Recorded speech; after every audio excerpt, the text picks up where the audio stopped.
السلام عليكم ورحمة الله وبركاته. نحمد الله العظيم، نصلي ونسلم على الرسول الكريم، أما بعد، فقد قال الله سبحانه وتعالى في كلامه القديم والفرقان الحميد: أعوذ بالله من الشيطان الرجيم، بسم الله الرحمن الرحيم. ومن أظلم ممن منع مساجد الله أن يذكر فيها اسمه وسعى في خرابها أولئك ما كان لهم أن يدخلوها إلا خائفين لهم في الدنيا خزي ولهم في الآخرة عذاب عظيم. صدق الله العظيم. எல்லா புகழும் அல்லாஹ் ஜல்ல ஷானஹு தஆலா ஒருவனுக்கே உரித்தார்.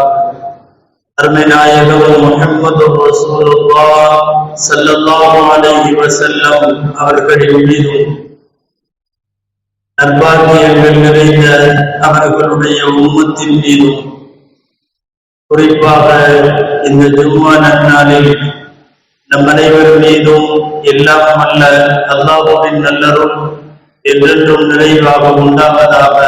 ஆமீன். அல்லாஹ் ஜல்ல ஷானஹு தஆலா உலகம் முழுக்க அவனை வணங்கி வழிபடுவதற்காக வேண்டி அவன் இறை இல்லங்களை, மஸ்ஜிதுகளை உருவாக்குகிறான். பள்ளிவாசல்கள் என்பது இஸ்லாமிய உலகத்தினுடைய அடையாளம். பள்ளிவாசல் என்பது இஸ்லாத்தினுடைய நினைவு சின்னம். பள்ளிவாசல்கள் என்பது பூமியிலே அல்லாஹ்வுக்கு மிகவும் பிடித்தமான இடம்.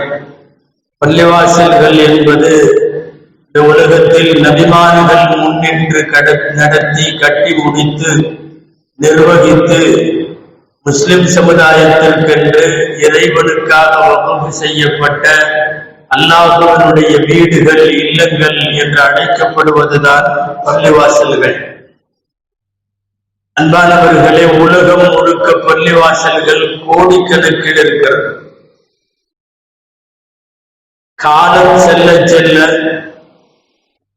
அறிவியல் வளர்ந்து வரும் உலகத்தில் கூட மூட நம்பிக்கைகள் எல்லாம் ஒழிக்கப்பட்டு விஞ்ஞான ரீதியான சிந்தனைகள் வளரத் தொடங்கி இருக்கிற காலத்திலும் கூட பல்வேறு மத ஆலயங்களும் வழிபாட்டு தலங்களும் காற்று வாங்க துவங்கிவிட்ட இந்த பொழுதில் கூட உலகத்தில் பள்ளிவாசல்கள் பெருகிக் கொண்டே இருக்கிறது. ஒவ்வொரு நாளும் உலகத்தில் ஏதாவது ஒரு மூலையில் ஒரு பள்ளிவாசல் ஒன்று புதிதாய் கட்டப்படுகிறது, இடம் வாங்கப்படுகிறது, விஸ்தீரணம் செய்யப்படுகிறது, விரிவாக்கம் செய்யப்படுகிறது.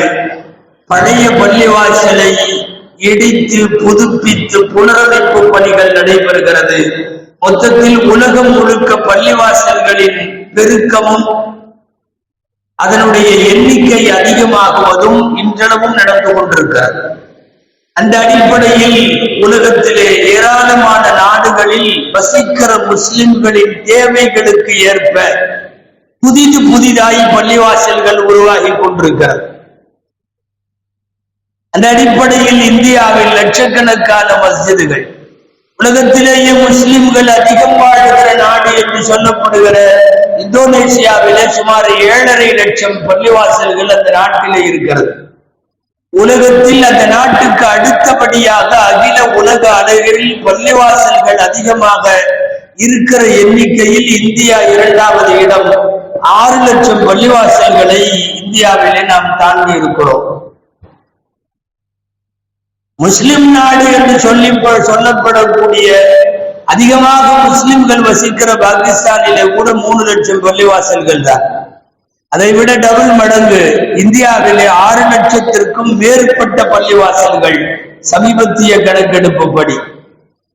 முஸ்லிம்கள் அதிகம் அரபு நாடுகளில் வாழுகிறார்கள் என்று சொல்லப்படுகிற சூழலில் அதிக முஸ்லிம்கள் வாழுகிற அரபு நாடு எகிப்து நாடு. அந்த எகிப்து நாட்டிலே கூட 1.5 லட்சம் பள்ளிவாசல்கள் தான் இருக்கிறது. இந்தியாவிலே இருக்கிற பள்ளிவாசல்கள் மிகவும் பிரம்மாண்டமானவை, பூர்வீகமானவை, வரலாற்று நினைவு சின்னங்களாகவும் புனித அடையாளங்களாகவும் பாதுகாக்கப்படுகிற பிரம்மாண்டமான பள்ளிவாசல்கள் பெருகிக் கொண்டே இருக்கிறது உலகம் எல்லாம். 1923 வரைக்கும் அமெரிக்காவிலே பள்ளிவாசல்கள் இல்லை. அமெரிக்காவினுடைய வரலாறு பள்ளிவாசலே கிடையாது. 1920களிலே முதல் பள்ளியை காணுகிற அமெரிக்காவில் சுமார் 80 ஆண்டுகளுக்கு பின்னாலே இன்றைக்கு ஆயிரக்கணக்கில் பள்ளிவாசல்கள். இது ஏதோ வருஷத்துக்கு 1-2 என்று போகிற வீதம் அல்ல. ஆயிரக்கணக்கான பள்ளிவாசல்கள் 80 வருஷத்தில் உருவாக வேண்டும் என்றால்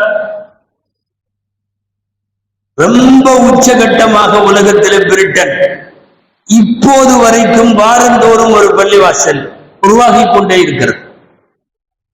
நம்புவதற்கு சிரமமாக இருக்கலாம். வெகு சீக்கிரத்தில் இஸ்லாமிய நாடாக கூட மாறக்கூடும் என்று அங்கே இருக்கிற ஆட்சியாளர்களே அஞ்சுகிற அளவுக்கு இஸ்லாமிய எண்ணிக்கையும் வேகமாய் பரவுகிறது. மறுபக்கம் பள்ளிவாசல்கள் எண்ணிக்கையும் பெருகிக் கொண்டே போகிறது. வாரந்தோறும் புதிதாய் சேருகிற முஸ்லிம்களின் விகிதாச்சாரத்திற்கு ஏற்ப ஆங்காங்கே பல்வேறு பகுதிகளில் நேரடியாக பள்ளிவாசல் என்று பெயர் வைக்காவிட்டாலும் இஸ்லாமிக் கன்வென்ஷன் சென்டர் என்கிற அடிப்படையில், இஸ்லாமிக் ஸ்கூல்கள் என்கிற அடிப்படையில் எல்லா இடத்திலும் பள்ளிவாசலை கொண்டு வந்து கொண்டே இருக்கிறார்கள். பள்ளிவாசல்களுக்கு இருக்கிற பாரம்பரியமும் அதனுடைய மாண்பும் மரியாதையும் இஸ்லாத்தில் பெண்ணை நோக்கி வளர்ந்திருக்கிற அந்த மினாராக்களுக்கு கீழே இருக்கிற தொடுபிடங்களுக்கான மரியாதை மிகவும் பெரியது. அதனால்தான் பள்ளிவாசல்கள் கட்டுவதற்கு கூட இங்கே நிபந்தனைகள் இருக்கிறது. சும்மா ஏனோதானோ என்று பள்ளிவாசல் கட்டிவிட முடியாது. அடுத்தவர்களுக்கு சொந்தமான, அவர்களுக்கு உரிமையான இடத்தில் முழுக்க பள்ளிவாசல் அமைய முடியாது. ஆக்கிரமிப்பு செய்து ஒரு இடத்தில் பள்ளிவாசல் கட்டுவது, பள்ளிவாசல் கட்டுவதற்கான அனுமதியே அங்கே கிடையாது. ஆக்கிரமிப்பு நிலங்களில் பள்ளிவாசல் அமைய முடியாது.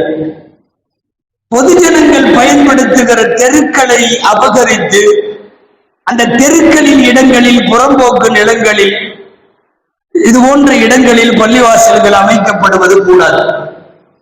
பள்ளிவாசல்கள் அமைக்கப்படுவதற்கென்று சட்டங்கள் உண்டு. அந்த இடம் யாருக்காவது உரிமையாக இருந்து அவர் பள்ளிவாசலுக்கு சம்மதித்து அவர் அல்லாஹ்வுக்காக வக்ஃப் செய்து இப்படியெல்லாம் உள்ள இடங்களில் கட்டப்பட்டிருக்கிற பள்ளிவாசல்கள் தான் உலகம் முழுக்க நிபந்தனைகளோடு கூடிய மார்க்க சட்ட வரையறைகளுக்கு உட்பட்டபடிதான் பள்ளிவாசல்கள் கட்டப்பட்டு கொண்டிருக்கிறது. அனாமத்தாக ஒரு பள்ளிவாசல் வந்தால் போதும் என்கிற அடிப்படையில் கட்டப்பட்டு பின்னாளில் பிரச்சனையாக ஆகிவிடக் கூடாது என்பதில் முஸ்லிம்கள் தனி கவனம் எப்போதும் செலுத்தி இருக்கிறார்கள், செலுத்த வேண்டியது இருக்கிறது. நமக்கெல்லாம் தெரியும், உலகத்தினுடைய மதீனத்துன் நபவியிலே இருக்கிற மஸ்ஜிதுன் நபவி பள்ளிவாசல் பெருமானார் ஸல்லல்லாஹு அலைஹி வஸல்லம் மதீனாவிற்கு பிரவேசித்த போது, அங்கே அவர்கள் பள்ளிவாசல் கட்ட எத்தனித்த போது 2 எத்தீமான சிறுவர்களுக்கு சொந்தமான இடம், அவர்கள் முழு மனதோடு நாங்கள் பள்ளிவாசலுக்கு இலவசமாக இந்த இடத்தை தருகிறோம் என்று சொன்ன போது நபிகள் ஸல்லல்லாஹு அலைஹி வஸல்லம் வேண்டாம் என்று மறுத்துவிட்டார்கள். எத்தீமான 2 சிறுவர்களின் இடங்களை முகம்மது கேட்டு பெற்று வாங்கி கட்டிவிட்டார் என்று பின்னாட்களில் ஏதாவது ஒரு சுடுசொற்கள் விமர்சனங்களாய் தகாத வார்த்தைகளால் விமர்சிக்கப்பட்டு விடலாம் என்றெண்ணியோ என்னவோ வாங்க மறுத்து விட்டார்கள்.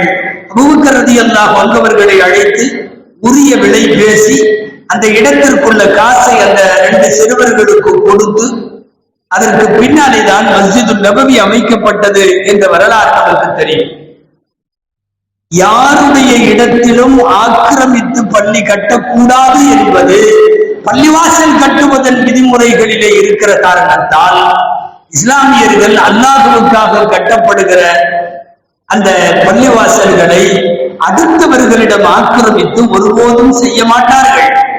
இந்தியாவிலே அப்படி செய்ததாய் ஒரு அரசியல் சமீப காலமாக சுமார் 30-40 வருஷமாக இந்த மண்ணில், அதாவது முன்னெப்போதும் எந்த காலத்திலும் எழாத பிரச்சனைகள் பள்ளிவாசல்களை ஒட்டி சமீப காலங்களில் எழத் துவங்கியிருக்கிறது.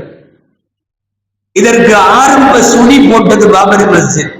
இந்த பள்ளிவாசல் இடிக்கப்பட்ட டிசம்பர் 6 இன்றைய தினம். சுமார் 500 வருஷங்களுக்கும் மேல் வழிபாட்டு தலமாக இருந்த ஒரு பள்ளிவாசல் இது கோவிலாக இருந்தது. இதை இஸ்லாமிய மன்னர்கள், முகலாய மன்னர்கள் இடித்து கோவிலை இடித்து மசூதி கட்டினார்கள் என்கிற மஸ்ஜித் சட்டங்களுக்கே அப்பாற்பட்ட பொய்யை நீதிமன்றத்தில் சொல்லி அங்கே இடிக்கிற வேளையும் பூஜை செய்கிற வேளையும் ஆரம்பித்து முஸ்லிம்களிடமிருந்து அது கபலீகரம் செய்யப்பட்டு பறிகொடுத்த நிலையில் முஸ்லிம்கள் ஒவ்வொரு டிசம்பர் 6ஐயும் எதிர்நோக்குகிறார்கள். பாபரி மஸ்ஜித் குறித்த வழக்கு 27 வருஷம் நடந்தது இந்த மண்ணில். இந்தியாவிலே நீண்ட நெடுங்காலம் இழுத்து சாட்சியங்கள் விசாரிக்கப்பட்ட தீர்ப்பு வழங்கப்பட்ட அநேகமாய் வழக்கு இந்த ஒன்றாகத்தான் இருக்கும். 27 வருஷம் பன்னூற்றுக்கணக்கான சாட்சிகள் விசாரிக்கப்பட்டு பல நூறு வக்கீல்கள் நின்று வாதாடி கடைசியாக மிகவும் அதிர்ச்சியான முறையிலே ஒரு தீர்ப்பு தரப்பட்டது. நாங்கள் பாபரி மஸ்ஜித் விஷயத்தில் கான்ஸ்டிடியூஷன் படி தீர்ப்பு தரவில்லை, அரசியலமைப்பு சட்டத்தின் பிரகாரம் தீர்ப்பு தரவில்லை, இந்த நாட்டில் வாழுகிற பெரும்பான்மை மக்களின் மனசாட்சிப்படி இந்த பள்ளியை நாங்கள் எடுத்துக் கொள்ளுகிறோம் என்று உலக வரலாற்றில் எந்த நாட்டிலும் இல்லாத ஒரு விசித்திர தீர்ப்பை இந்த நாட்டிலே வழங்கினார்கள். அதையும் எந்த முன்னிலே வேள்வாய்ச்சுவது போல் முஸ்லிம் சமுதாயம் ஒரு ஆறாத வடுவாக தாங்கி ஏற்றுக்கொண்டது. தீர்ப்பு வருவதற்கு முன்னாலே இப்படித்தான் தீர்ப்பு தர வேண்டும் என்கிற நிர்பந்தம் இந்த நாட்டிலே ஏற்படுத்தப்பட்டது. ஒருவேளை அந்த பள்ளிவாசல் ராமஜென்ம பூமி தான் என்று தீர்ப்பு தராவிட்டால் இந்த நாட்டில் நடப்பது வேறு என்று பேசினார்கள். போகிற போக்கில் யார் யாரோ பேசுவதல்ல, நாட்டின் உயர் பதவிகளை அலங்கரித்தவர்கள் அந்த சீட்ல உட்கார்ந்து பேசினாங்க. நல்லா சொல்றதுன்னா கேபினெட் மினிஸ்டர்ஸ் கூட பேசினார். கேபினெட் அந்தஸ்திலே உள்ள மினிஸ்டர்கள் தீர்ப்பு வருவதற்கு சில நாட்களுக்கு முன்னாலே கூட அப்படிப்பட்ட வார்த்தைகளை பேசினார்கள். ஒருவேளை தீர்ப்பு தராவிட்டால் என்கிற தொனியிலே உள்ள மிரட்டல் ராம் மந்திர் கி தஅமீர் பாஹமி ரஸாமந்தி से नहीं हुई तो ताकत की जोर से होगी. ஒரு மூத்த கேபினெட் அமைச்சர் தீர்ப்பு வருவதற்கு முன்னாலே பேசிய வார்த்தை. ராமஜென்ம பூமி என்பது மனப்பொருத்தத்தோடு வழங்கப்படவில்லை என்றால் தாக்கத் கி ஜோர் சே ஹோகி, சக்தியை திரட்டி நாங்கள் அதை கட்டுவோம்.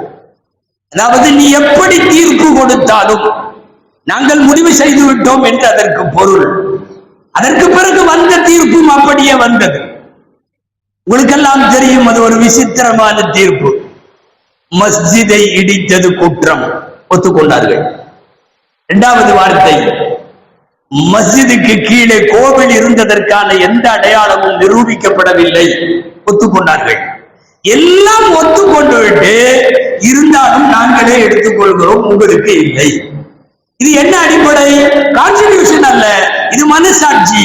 ஒட்டுமொத்த இந்தியாவிலே வாழுகிற பெரும்பான்மை மக்களின் மனசாட்சிப்படி நாங்கள் இந்த தீர்ப்பு சொல்லுகிறோம் என்று சொன்ன போது உலகம் சிரிக்கிற தீர்ப்பாய், இந்த நாட்டிலே இருக்கிற சிறுபான்மை மக்களை உச்சகட்டமாக வதைக்கிற தீர்ப்பாய் அந்த தீர்ப்பு அமைந்தது. அன்னைக்கு அனுமதித்த நீதிபதிகள் காலங்களால் அவர்கள் நிச்சயமாக யோசிக்க வேண்டும். அன்னைக்கு போடப்பட்ட ஆரம்ப சுழி இன்று வரை தொடர்கிறது. நினைத்தவனெல்லாம், நினைத்த மஸ்ஜிதுகளை எல்லாம் இது கோவிலாக இருந்தது என்று வழக்கு தொடர ஆரம்பித்தார்கள். அயோத்தி முடிந்த உடனேயே, ஏன் முன்னாலேயே சொன்னார்கள், காசியும் இப்படித்தான், மதுராவும் இப்படித்தான் என்று வரிசையாக பள்ளிவாசலை சொன்னார்கள். அவர்கள் பட்டியலிலே 3000 மஸ்ஜித் இருக்கிறது. 3000 மஸ்ஜிதும் சுமார் 300-400 வருஷங்களாக மிகப்பெரிய அளவில் வரலாற்று பாரம்பரியம் கொண்ட பள்ளிவாசல்கள். அந்த பள்ளிவாசல்கள் அனைத்துமே கோவில்கள் தான். நாங்கள் வழக்கு தொடருவோம் என்று இந்தியா நீதிமன்றங்கள் ஃபுல்லா இப்போ ஏகப்பட்ட மசூதிகள், கோவில்கள் ஆய்வு செய்து தொல்லியல் துறை மூலமாக, ஆர்கிடெக்டுகள் அந்த குழு மூலமாக ஆய்வு செய்து இது நிரூபிக்கப்பட வேண்டும் என்கிற வழக்கு எல்லா பக்கம் இருக்கிறது. அதனுடைய நீட்சி நிறைய வருகிறது. இப்போதும் நீதிமன்றத்தில் நிலுவையில் இருக்கிற போன வருஷம் 2023 ஞானவாபி பள்ளிவாசலை அவுரங்கசீப் அதை கோவிலாக இருந்ததை இடித்து பள்ளி கட்டினார் என்ற ஒரு புனைவு என்கிற ஒரு புனையப்பட்ட வழக்கு நீதிமன்றத்தில் இருக்கிறது. இப்போது கடந்த வாரம் வரை யூபியிலே இப்படிப்பட்ட நிகழ்ச்சிகளும் அதை ஒட்டிய கலவரங்களும் படுகொலைகளிலும் நாம் பார்க்கிறோம். கடைசியாக இந்த வாரத்தில் அஜ்மீர் தர்கா கூட கோவில் தான் என்று கொண்டு போய் வழக்கை வைத்திருக்கிறார்கள். இது தொடரும். அவர்களை பொறுத்தவரை 3000 மஸ்ஜிதுகளை கோவில்கள் என்று நீதிமன்றங்களில் எப்படி தீர்ப்பு பெறுவார்களோ அவர்கள் தயார் நிலையிலேயே இருக்கிறார்கள். இதுக்கெல்லாம் ஆரம்ப சுழி போட்டது பாபரி மஸ்ஜித். இந்த டிசம்பர் 6 இன்றைய தினம். அதை நினைக்கிற போதெல்லாம் இந்தியாவிலே இருக்கிற வழிபாட்டு தலங்களுக்கு பாதுகாப்பு இனிமேல் இருக்காது என்கிற ஒரு புதிய மத வெறி அத்தியாயத்தை உருவாக்கியது ஆரம்பத்திலே பாபரி மஸ்ஜித் தான். எந்த அடிப்படையில் நீதிமன்றங்கள் போய் வழக்கு கொடுத்த உன்ன தோன்ற சொல்றாங்கன்னு தெரியல. இது மசூதி அல்ல, இது கோவில் தான். வழக்கு போடுவாங்க. போட்ட அடுத்த 1 மணி நேரத்தில் ஆய்வு செய்யுங்கள் அப்படின்னு தீர்ப்பு வருகிறது. 1991 இந்தியாவிலே நிறைவேற்றப்பட்ட மிக முக்கியமான வழிபாட்டு தலங்கள் பாதுகாப்பு சட்டம்னு ஒரு சட்டம். எல்லா வழிபாட்டு தலங்களுக்கும், அது கோவில்களானாலும் கிறிஸ்தவ தேவாலயங்களானாலும் மஸ்ஜிதுகளானாலும் எல்லாத்துக்கும் பொருந்தும். என்னன்னா 47 நாடு சுதந்திரம் பெறுகிற போது யார் யார்கிட்ட எது கைவசம் இருந்ததோ அது அப்படியே தொடரும். 47 ஒரு இடம் பள்ளிவாசல் என்றால் அது பள்ளிவாசல் தான். அதுக்கு பிறகு அது கோவிலும் அல்ல, தேவாலயம் அல்ல. 47 சுதந்திரம் பெறுகிற போது ஒரு இடம் சர்ச் என்று சொன்னால் அது சர்ச் தான். அது இனிமேல் மசூதியாக முடியாது, கோவிலாக முடியாது. 47 சுதந்திரம் பெறுகிற போது யார் யாரிடம் என்னென்ன வழிபாட்டுத்தனம் கையில இருந்ததோ அந்த நிலை தொடரும் என்கிற அந்த பாதுகாப்பை, வேடிக்கை என்னன்னா இதை மீறுறது தனி மனிதர்கள் அல்ல, நீதிமன்றமே மீறுது. நீதிமன்றமே மீறுகிறது. போய் யாராவது ஒருத்தர் இந்த மசூதி அல்லது இந்த சர்ச் இது கோவில் என்று வழக்கு தொடுத்தால் தொடுத்த உடனே மாறுகிறது, காட்சிகள் மாறுகிறது, ஆய்வுக்கு உத்தரவிடுகிறார்கள். அப்பன்னா 91 வழிபாட்டுத்தர பாதுகாப்பு சட்டம்ங்கிறது அர்த்தம் இல்லாதவெல்லாம் இருக்குது.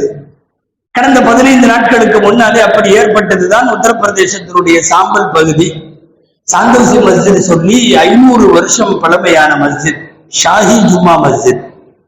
அது சம்பந்தமாக ஒரு வழக்கறிஞர் வழக்கு தொடுக்கிறார். கட்டணது பாபருடைய காலம், கட்டி முடிக்கப்பட்டு 500 வருஷம் தாண்டி விட்டது.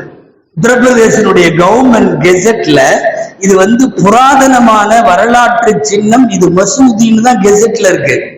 அதாவது ஹெரிட்டேஜ்ல பாரம்பரிய சின்னங்களை பாதுகாக்கிற இதுல அந்த பள்ளிவாசலிடம் இடம் பெற்றிருக்கிறது.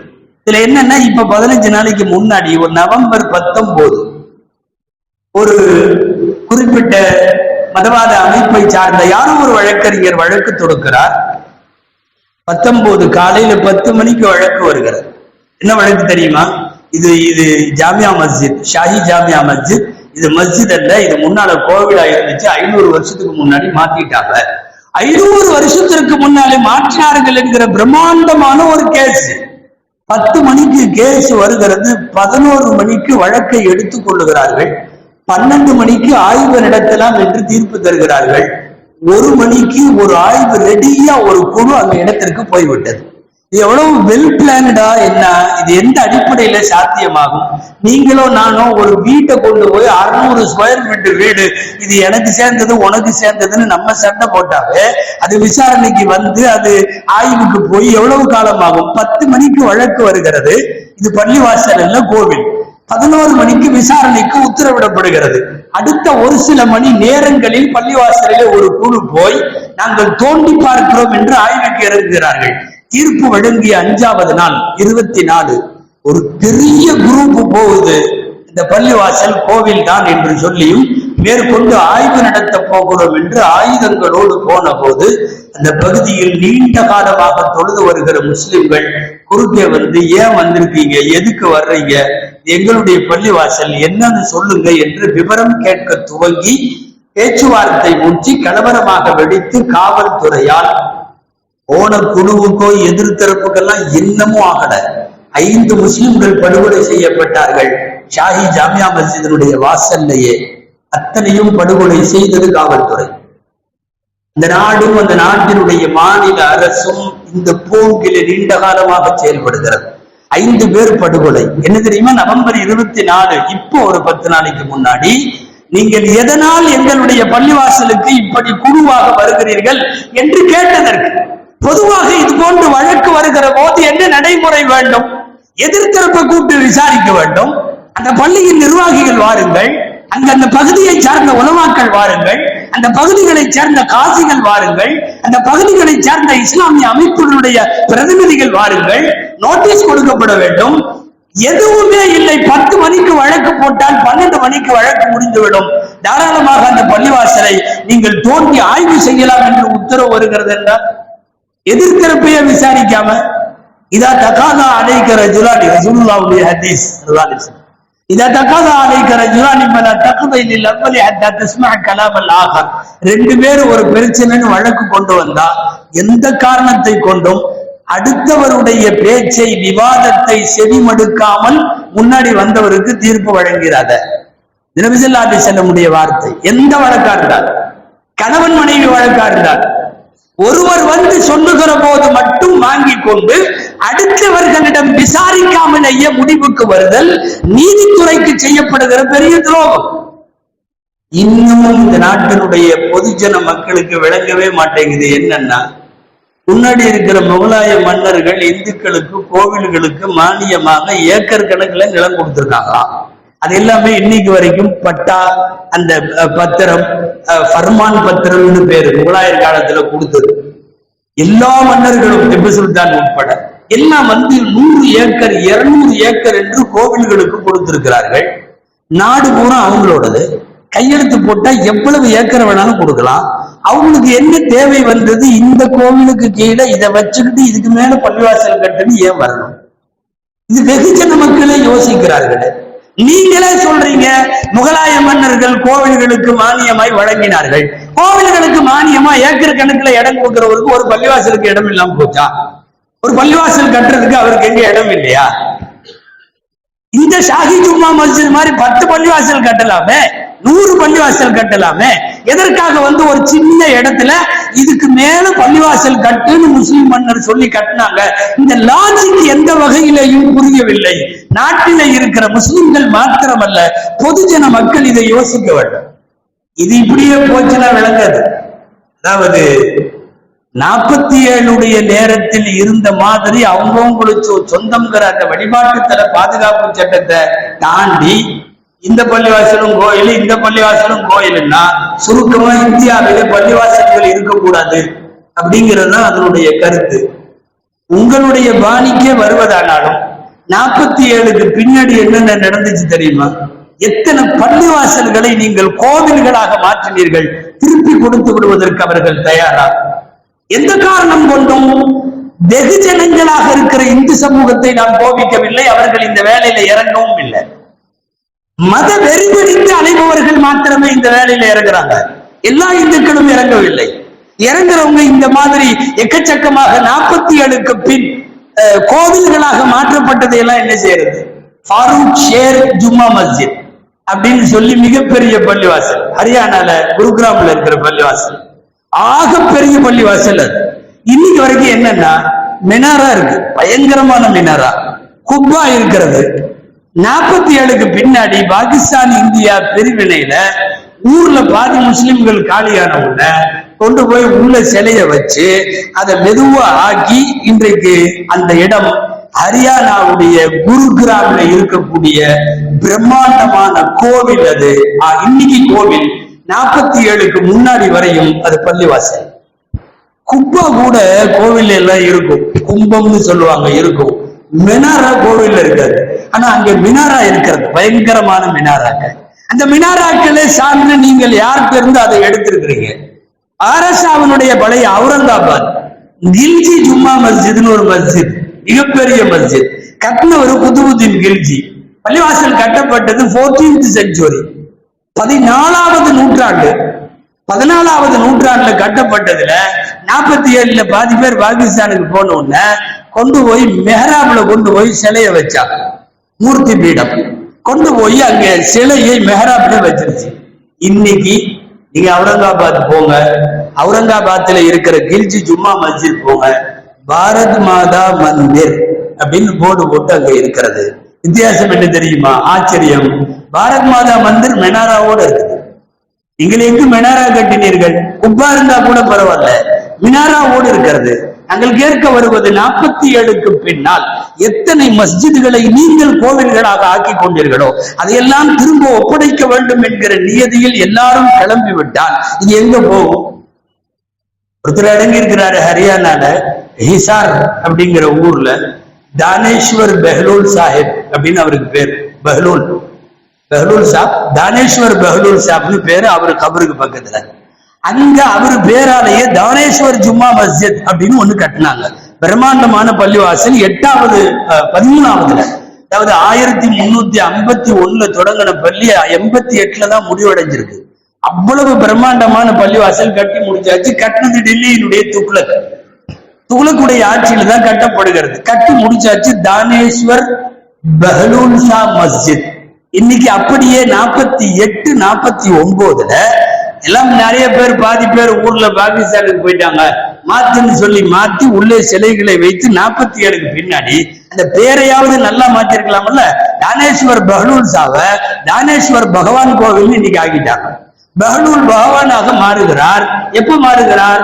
49ல மாறுகிறார். நீங்கள் யோசிக்க வேண்டும், இன்னைக்கு வரைக்கும் மினாராக்களோடும் குப்பாக்களோடும் இவைகளெல்லாம் காட்சி தருகிறது. இது எல்லாத்தையும் நீங்கள் மசூதிகளை கோவிலாக ஆக்கினீர்கள், கொடுங்கள் திரும்ப கேட்டா நாடு என்ன நிலைமைக்கு ஆளாகும்? இன்னைக்கு அந்த அடிப்படையிலே தான் எல்லா பள்ளிவாசல்களையும் ஆக்கி கொண்டே இருக்கிறார்கள். புத்தர்கள்ட்ட கேளுங்க, 3000 புத்த மடங்கள் கோவில்களாக மாற்றப்பட்டது என்று பாதிக்கப்பட்ட நிலையில அவர்கள் பேசுகிறார்கள். நாங்கள் மீண்டும் சொல்லுகிறோம், இந்த வழக்குகள் தொடர்ந்து கொண்டே இருக்கிறது. ஒவ்வொரு நாளும் ஒவ்வொரு பள்ளிவாசல இது கோயிலா இருந்துச்சு, முஸ்லிம் மன்னர்கள் இடிச்சிட்டு பள்ளிவாசல் கட்டிட்டாங்கன்னு ஏதோ முஸ்லிம் மன்னர்களுக்கு எங்கேயுமே இடம் இல்லாத மாதிரி அவங்க கையெழுத்து போட்டா நாடு அவர்களுக்கு சொந்தம். அர்த்தமே இல்லாத, லாஜிக் இல்லாத வழக்குகள் தொடுக்கப்படுகிறது. முஸ்லிம் சமுதாயத்தின் சார்பாக ஒன்றை மாத்திரம் உறக்க சொல்லுகிறோம், ஒரு இடத்தில் கட்டப்படுகிற பள்ளிவாசல் கியாமத்து வரை பள்ளிவாசல், கியாமத்து வரையும் பள்ளிவாசல். நீ என்ன மாத்தினாலும் அது பள்ளிவாசல். ஃபிக்ஹுடைய சட்டங்கள்ல எழுதுறாங்க, ஒரு தனி நபரோ ஒரு குழுவோ அல்லது அரசோ ஒரு பள்ளிவாசலை ஆக்கிரமித்து எடுத்துக்கொண்டால் அதை மீட்க போராட வேண்டிய பொறுப்பு முஸ்லிம்கள் மீது கடமை. இஆதத்துல் மசாஜித் இலல் முஸ்லிமீன் வாஜிப், கண்டிப்பாக அது கடமை. இன்றெல்லாவிட்டாலும் என்றாவது ஒரு நாள். காட்சிகள் ஒரே மாதிரி இருக்காது.